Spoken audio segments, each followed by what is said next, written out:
welcome back to another episode of Home Sweet Home Cooking. I am Rocky, your host. My mother Kathy is in the background, and again, we're making a mess in her kitchen. Today, we're going to try a recipe that neither one of us had tried. The original poster said this recipe came from a website called Smart Schoolhouse. So we'll give them credit for creating the recipe, or at least initially sharing the recipe, so they'll get the credit for this. And what it is, Cowboy Cornbread Casserole. Sounds good. Well, in theory, we'll find out. It takes 2 packages of cornbread mix. We're just going to use Jiffy. It says America's favorite brand on the box, and well, it's definitely my favorite brand if I'm using box mixes for any types of cakes or muffins. I do like the Jiffy brand, I will admit that.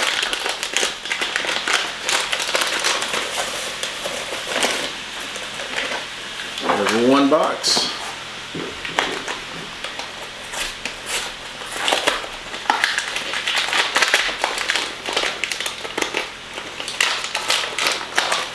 There's 2 boxes.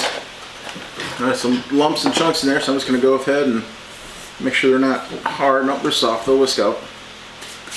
It calls, as per the directions on the box, it's 1 egg and 1/3 cup per box. So I've got 2/3 cup of milk. And it calls for 2 eggs. I'm going to break my eggs into this glass because these are farm fresh eggs. Don't know if any of them have been fertilized or not. Nope, both of them are good. That's good. And I'm going to give this a whisk. In the meanwhile, over on the stovetop, it calls for ground beef. As usual, we're using ground venison because that's the way we are. If we've got it, we're going to use it. And it says for 1 to 2 pounds, approximately 1.5 pounds is what the person who makes the recipe says she shoots for. We're closer to 2 pounds just because we don't weigh ours when we package them, and it looks like we got a pretty good chunk of a bunch of meat in there, which is fine. I like meat in my meals, so that'll be fine. All right, I don't want to go too crazy on this, so that's just mixed through, and we're going to set that aside. And when the meat gets done or brown, we'll head over to the stove and I'll show you what next to add to it. It's real simple. This is besides the pan that you're frying the meat in, the baking dish and this pan you're mixing, you're going to dirty up a whisk and a spatula. Nothing else. And then 1 measuring cup. Everything else is just a can of this or a can of that, so it's a dump meal. So we'll get back to you as soon as the ground venison is done browning. The venison has cooked down. There's a few little red spots left, but this is going to bake for 45 minutes, so I'm not worried about that. While you're doing all this, get your oven preheating up to 425. And I don't need to drain this because this is venison. It's not very greasy, not very oily, even though there is some suet added to ours. 1 package of taco seasoning. Now, I made a mistake when I ordered this online. I did the order on Walmart. I didn't get the right size. Calls for 1 can of corn. Ours is a little bit smaller than it's supposed to be. I'm not going to sweat it. Calls for 1 can of rotel. I bought the fire roasted. It's just tomatoes and green chilies. The corn is drained. The tomatoes, the rotel is not. And it calls for 1 can of pinto beans.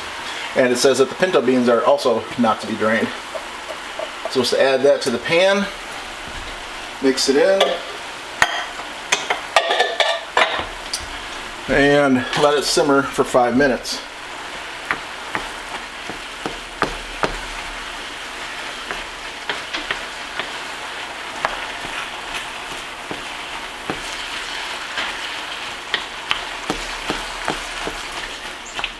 Oh, it's looking good enough to eat already.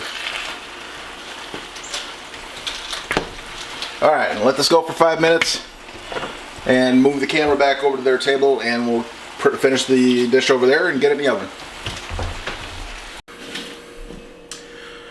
One of our last videos was chili, and in that I grilled venison hamburgers on the grill the day before and put in the chili. That would be another fantastic use for your leftover hamburgers, would be a meal like this, and that would have added more flavor to it. If this is a cowboy cornbread casserole, cowboys eat a lot of meat, on the grill over the fire. So they didn't have electric stoves. They didn't. The extension cord to the chuck wagon wasn't long enough. But that would be a very good addition to this. And I was thinking I had one patty left. I was going to put it in this, but we pulled out a little more meat than I expected, and there was no room for it. So again, make your burgers ahead of time. Make leftovers. If you have a family come over for a cookout, don't worry about cooking 12 extra burgers. Throw them in the freezer. It'll be fine. All right, so now you got to mix the two together. I don't know if the cornbread's gonna fit in the pan. I know the pan's not gonna fit in the cornbread. Well, let's see here. What do you think? I'll try getting creative. I think it might all fit. Don't know how well it's gonna mix in. I just gotta mix from the outside in.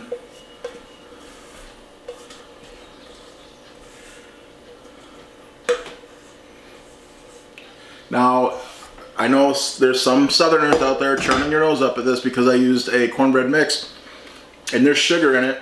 I'm not even going to get in that debate. Traditional cornbread does not have sugar. So if you're a Southerner and you're putting sugar just in a pan of cornbread, stop it. Don't put sugar in your cornbread.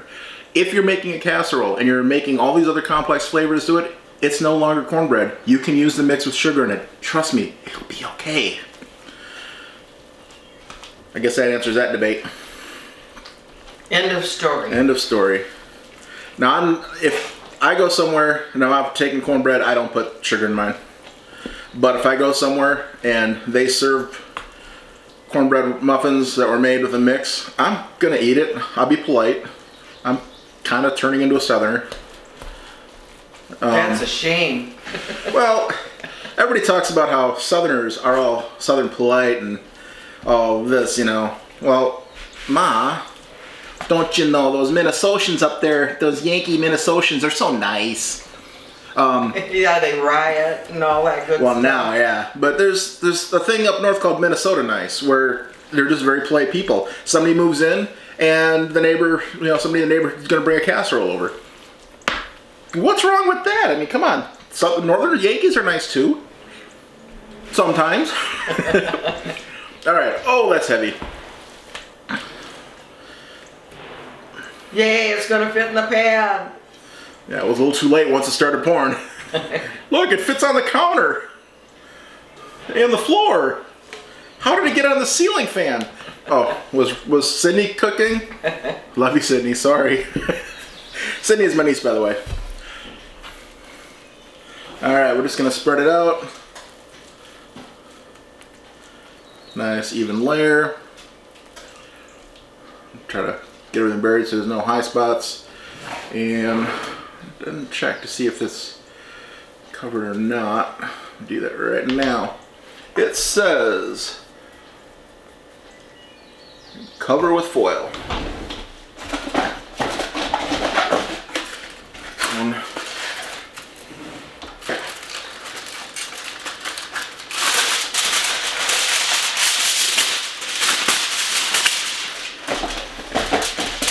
And like I said, it's going to bake 45 minutes at 425 or until it passes the toothpick test. For those of you who don't know, you put the toothpick in the middle and you pull it out. If it comes out clean with nothing on it, it's done. If it comes out with ingredients on it, especially the cornbread mixture, it's not done. Let it bake.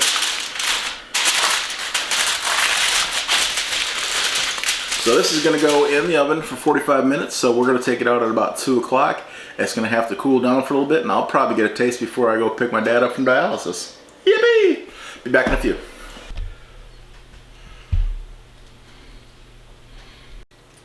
45 minutes later, actually it was closer to 50, it is done. I toothpick tested it and I left it go just a little bit longer. Took the foil off so it got a little crispier on top. And we'll start in the corner.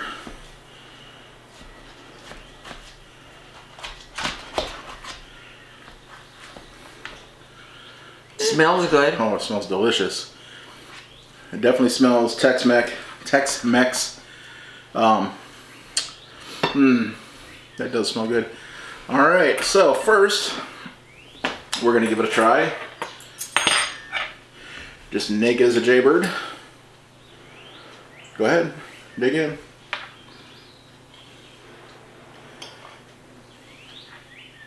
She goes for the crust. Of course.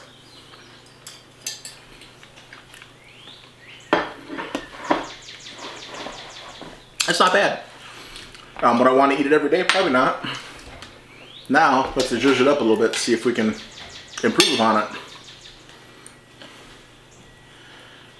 That. You want salsa? No. There's, with the rotel in there, I don't think it would need salsa.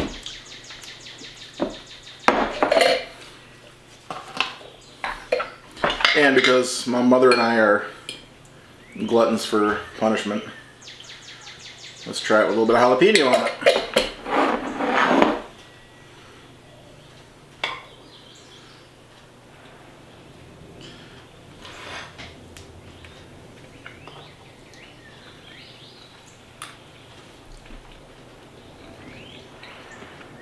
Better. I would still put salsa on it. Yeah, around the edges where it touched the pan, a little bit crisp, not dry, but crisp. No, I mean flavor. We got salsa if you want some. But I think I like this. If it wasn't for the venison, my girlfriend doesn't like tomatoes, but even with the rotel, I think she would eat this. It's not in your face obnoxious. It's a background flavor. Where's that spoon? This is what my mother and I do. We'll experiment with things and see where we like it. So I'm gonna get me a little. I'll save you the jalapeno, Mom. Give me a little salsa. I don't like hot things. Yeah. She says she doesn't like hot things, yet she'll eat the heck out of jalapenos.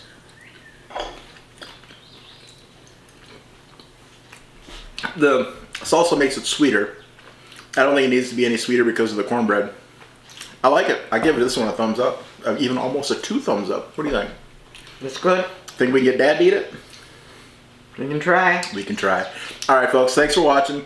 If you like this video, make sure you give it a thumbs up and share it with your friends. If you have any other recipes like this, please share them in the comments section down below. And if you want to see more of these, hit subscribe, hit the notification button, and you'll see the next videos that come out. Have a great day. I like the salsa on it. I like it with the sour cream and the jalapenos. Actually, I like it without.